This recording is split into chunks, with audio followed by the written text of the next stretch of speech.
spekulasi kan, ada yang bilang dia keluar nasi gitu kan, karena itu rangsangan dari air kolam. Pertama kan air kolam kan ada kaporitnya atau apa gitu kan, dia itu merangsang paru-paru, merangsang lambung, jadi dia jadi muntah yang kayak gitu. Dok, Gitu kan. sorry dok, terkait masalah luka lebam bisa diulang sedikit dok, apakah masih benar? Oh, kalau di tubuh jenazah ini memang kalau lebam itu kan normal mas, jadi semua orang meninggal pasti akan timbul lebam mayat gitu ya. Jadi lebam mayat itu akan muncul 20-30 menit pasca mati. Jadi kalau orang yang akan meninggal jam 6 pagi nih, bisa jam 6.20, 6.30 pasti udah muncul lebam mayatnya. Nah, lebam mayat itu bisa timbul di area sesuai gravitasi.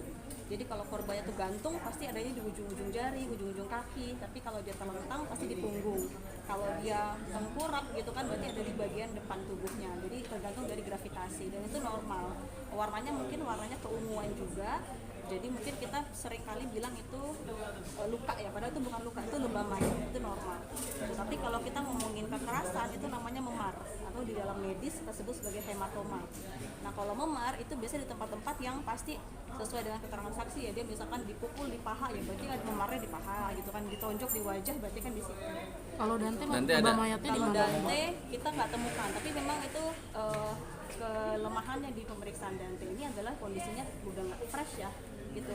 Teman-teman rekan media mungkin tahu ya, kalau jenazah udah nggak fresh itu pasti udah pembusukan, jadi dia udah mulai ngembang, terus kulit arinya kan di beberapa tempat sudah mulai mengelupas bahkan hilang, dan itu proses normal karena proses pembusukan gitu. Jadi apalagi dia meninggal karena tenggelam, di mana korban tuh kalau tenggelam itu proses pembusukannya akan lebih cepat terjadi dibandingkan kalau dia di matinya tuh di bawah tanah, itu lebih lambat proses pembusukan. Tapi kalau tenggelam biasanya akan lebih cepat lagi. Jadi kalau ditanya ada memar nggak dok di pada kulit yang tersisa, itu kami tidak menemukan tanda kekerasan di kulit yang tersisa ya, tapi di kulit yang lain yang udah hilang itu saya nggak bisa memastikan karena saya kan nggak bisa melihatnya gitu. Makanya yang paling kompeten untuk menilai luka-lukanya pertama kali adalah dokter yang pertama kali periksa dia gitu. Dok, penegasan berarti untuk di jasad Dante itu yang sudah dekomposisi itu apakah ada ditemukan lebam? Enggak, pada kondisi lebam mayatnya nggak bisa dinilai karena emang udah pembusukan. Jadi kalau lebam sama kaku mayat bisa kita nilai di bawah 24 jam, lebih dari itu kita udah nggak bisa nilai.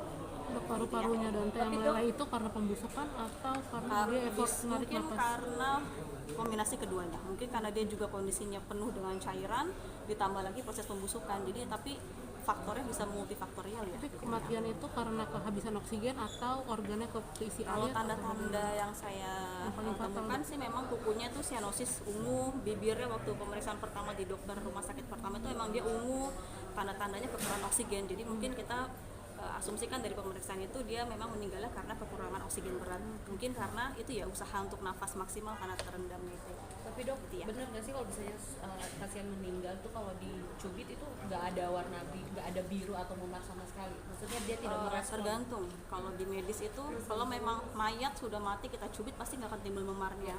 Tapi kalau misalkan beberapa tubuh itu ada proses yang namanya dia ada gold standarnya. Jadi ada tertentu tuh organ tubuh itu masih bisa bereplikasi gitu kan, tapi dalam waktu yang tertentu. Kayak misalkan transplantasi organ deh gitu kan, transplantasi organ kan nggak abis meninggal nggak semua organ itu mati, masih ada beberapa yang bisa kita transplantasi. Begitu pula dengan kulit gitu. Jadi kalau misalkan dicubit atau digigitnya itu di awal-awal kematiannya mungkin aja masih timbul lukanya gitu, masih bisa. Dok, Bisa untuk berapa kasus lama tuh dok? Akan sangat bergantung. Jadi kalau anak-anak harusnya lebih cepat ya gitu, nggak lebih dari 6 jam mungkin ya. Oh, meninggalkan bekasnya Iya, itu? meninggal Selebihnya bekasnya. itu nggak bisa? Selebihnya udah pasti enggak. Oh. Gitu. Ya, Jadi memar untuk mau kasus- ditusuk gimana pun juga nggak akan bisa terbentuk memar atau untuk gitu. kasus seperti Dante itu setelah tenggelam seperti Dante, apakah emang pasti meninggal atau diangkat masih ada kesempatan buat untuk Di beberapa literatur ada yang sebut kalau misalkan di usaha resusitasi di awal-awal banget ya, kurang dari 5-10 menit, mungkin kesempatan hidupnya akan lebih tinggi. Tapi faktornya banyak. Ini kan kita ngomongin anak-anak, kita juga nggak tahu berapa air yang masuk ke dalam paru-parunya gitu. Jadi faktornya banyak. Kita nggak bisa bilang bahwa oh kalau seandainya lebih cepat pasti akan lebih bisa diselamatkan, enggak.